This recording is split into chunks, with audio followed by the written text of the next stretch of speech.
Welcome to today's big story, and it's a shocking expose of a realty scam that has hit a clutch of banks. A posh apartment complex in Greater Noida, right in the heart of the capital city, or around the heart of the capital city. That's the center of the scam that we are talking about this morning, where this builder has allegedly sold one apartment to multiple people. Yes, you heard that right. Just one existing apartment, but it has been sold to more than one family or to more than one individual. For more details on this audacious scam, let's go across to our investigative reporting team. Avantika Gode is now joining in, and she has been getting these amazing details for us. Avantika, tell us more. So we are saying here that there is one builder who has sold one flat to multiple people, and these people have actually taken loans from banks for just this one property? Noida-based developer Shivakala Group has allegedly scammed hundreds of home buyers through multiple allocations. Now, the home buyers allege that the builder has allotted the same flat multiple times to unsuspecting buyers. In some cases, it is alleged that the same flat has been given to as many as 8 buyers. Now, apartments in this complex go for as much as 40 lakh rupees. While the project has only 154 flats, the developer has managed to sell as many as 300. Now, the most hit are the 3 banks, Access, HDFC and LIC Housing Finance, who have provided buyers a bulk of the loans, in some cases to multiple consumers for the same apartment, owing to the builder who has generated false apartment numbers. Now, sources tell us that the 3 banks have met collectively to recover their dues. They have also issued public notices to consumers. The buyers of the property, who are now refusing to pay for their loans as they are unlikely to get possessions, are questioning how banks could loan to multiple consumers against the same asset.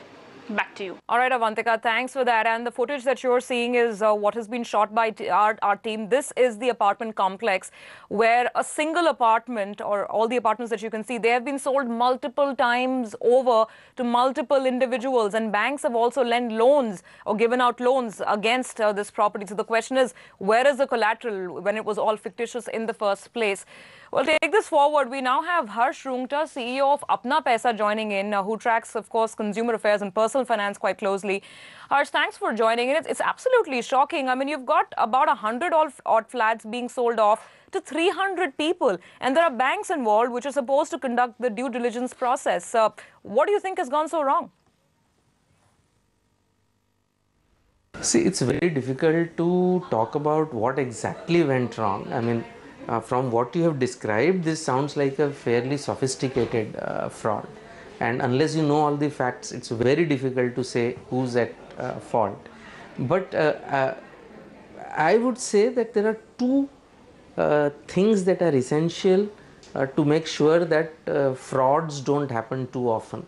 Okay, one is that your land record system should be computerized and should be online, so that the ability to catch frauds is preemptive rather than post facto, which is not true. I mean, today you can't do a search of land records online.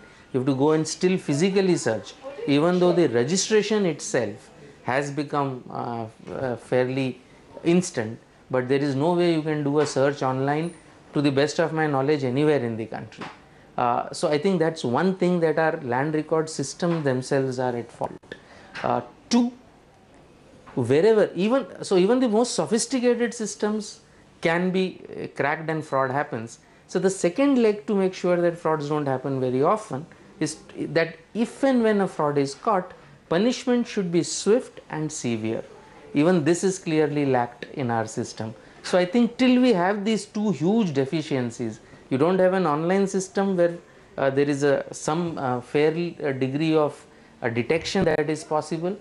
2, wherever detected, if action is not swift and severe, I'm afraid we're going to see similar frauds happen in the future. Who's responsible? Who should have checked it? I think those would depend on the facts of each case. The banks that you have said are all fairly excellent banks. None of them are small outfits. All of them are very, very large lenders. So it's possible that their systems could have caught it and have missed it. But that, as I said, you cannot say till you actually look at the complete details about how the fraud was carried out. But Harsh, the more important question is that how can a consumer save himself or herself from a fraud like this? Because in this case, apparently the builder was, promising the house, promising delivery. You could go and see the house, you could see the construction, but what you didn't know is that there's a numbering scam in the sort of flat that is being allocated to you.